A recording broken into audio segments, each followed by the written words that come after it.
We should never allow the government to decide what is acceptable speech and what is unacceptable speech. We should penalize behaviors, not opinions, and not speech. If you start trying to regulate speech, you start trying to regulate thoughts, you start trying to regulate beliefs rather than behaviors, there's no way that you're not going to abridge the constitutional rights of millions of Americans.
Are English royalty racists? Have you ever noticed how the royalty in England never have interracially married? Specifically, black or African.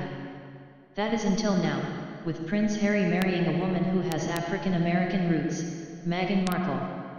Many journalists have been asking the English commentators who are covering the wedding about this subject, and each time they are asked, the English get very agitated and refuse to discuss the subject. For those who came to America from England and are now themselves endorsing the idea that blacks are better or superior to whites, you should be asking yourselves if you are being biased, because your own ancestors were against blacks? Blacks might see this as a matter of, oh, we aren't from England and what they believe isn't our business. But if you shove it down our throats, is it any more fair to, when the English believe that way?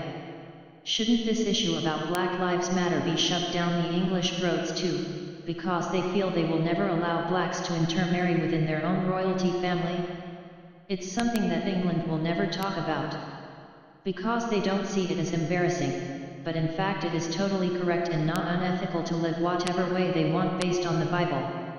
God did say during the biblical times in Genesis that you were only to marry someone of your own race. The Catholic Church still believe that today, which the English royalty accept and live by, but they represent an entire nation as England's monarchy. Does this say something about England? To look at this another way, America idolizes the royalty in England as a kind of romanticism. Can you be honest with yourselves and say America must live as it does and not England, who are our ancestors? In English history, one prince abdicated his rights to the throne because he married a German. If the Queen of England looks at Harry's marriage the same way and found out that Meghan's family tree have black roots, would she denounce the marriage? Should the Queen already have these facts, will she tell Harry not to ever have children? Will she force them to divorce each other after the wedding for these reasons, which could be the reasons for Andrew and Fergie divorcing each other? Another issue that makes the English uneasy is that they too were slave owners. For many centuries, the English had slaves. This is why there aren't many blacks in England today. Perhaps the Queen sees English history as a black mark for this reason, pardon the pun, because many English aristocrats had slaves. And yet they never saw the freedom of slaves the same way as President Abraham Lincoln did in 1865.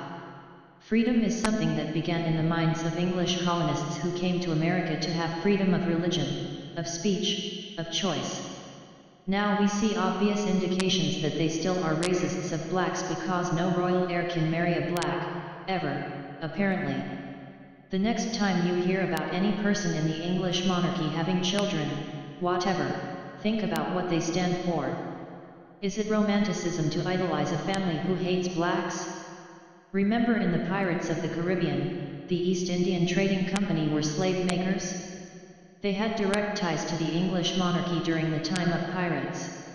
We don't see the real facts about the English because I strongly believe that Barack Obama wasn't well received by the Queen of England, so he told the blacks to just disassociate themselves from the English and force their feelings only on America, because Queen Elizabeth never gave in to Obama's antics during his trips to England.